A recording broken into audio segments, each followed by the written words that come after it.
Search India, कहानी से सच्चाई तक। Honorable Minister would be aware that under the original Vidarbha package, 3 districts of Kerala were included. These were Wayanad, Palakkad and Kasaragod. Would the Minister be pleased to state the achievements of this package in the 3 districts, whether the Ministry will be making a special review on Wayanad, keeping in mind the massive setbacks faced by farmers due to the disaster that they faced in 2024. Further, whether the Ministry is informed of the massive difficulties of the rubber farmers in Kerala and is considering inclusion of rubber in the MSP list. And whether the Ministry has any plans regarding the volatility of spice prices. अध्यक्ष महोदय जी, मंत्री महोदय जी ने बहुत उल्लेख किया कि प्रधानमंत्री जी की किसानों की प्रति कितनी हमदर्दी है।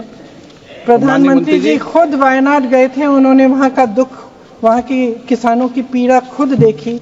मैं उनसे आग्रह करना चाहती हूँ आपके द्वारा कि केरला और वायनाड के किसानों के प्रति भी कुछ हमदर्दी दिखाएं। धन्यवाद। माननीय अध्यक्ष महोदय, किसान किसान हैं, चाहे वो केरल का हो चाहे वो कर्नाटक का हो, हम सब भारत माँ के लाल हैं, भेदभाव का कोई सवाल नहीं है। मैं ये निवेदन करना चाहता हूं कि जब ऐसी प्राकृतिक आपदाएं आती है तो हर एक राज्य को SDRF के तहत केंद्र सरकार राशि आवंटित करती है, प्लानिंग कमीशन अनुशंसा करता है उसके अनुसार, और उसमें 75% हिस्सा केंद्र का होता है, 25% जो राशि होती है वो राज्य की होती है। और जब ऐसी प्राकृतिक आपदा आती है तो उस राशि का राज्य उपयोग करते हैं। लेकिन बावजूद इसके अगर कोई बड़ी प्राकृतिक आपदा अगर आती है तो फिर केंद्र सरकार भी विशेष टीम भेजती है।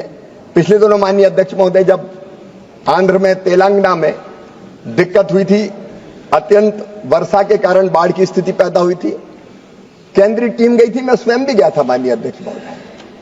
वहां हमने स्थिति का आकलन किया था, केंद्रीय टीम ने उसकी रिपोर्ट भी सबमिट की थी, और उसके आधार पर फिर NDRF के तहत और राशि राज्य सरकारों को निर्गत की जाती है। माननीय सदस्य ने बहुत महत्वपूर्ण सवाल पूछा, मैं जानकारी देना चाहता हूं कि केरल को भी NDRF के तहत विशेष रूप से 138 करोड़ रुपए की राशि उपलब्ध कराई गई है। और मैं आश्वस्त करना चाहता हूं आपके माध्यम से माननीय सदस्य को कि बिना किसी भेदभाव के कहीं अगर संकट आएगा तो केंद्र सरकार राज्य सरकार के साथ खड़ी रहेगी। सर्च इंडिया, कहानी से सच्चाई तक।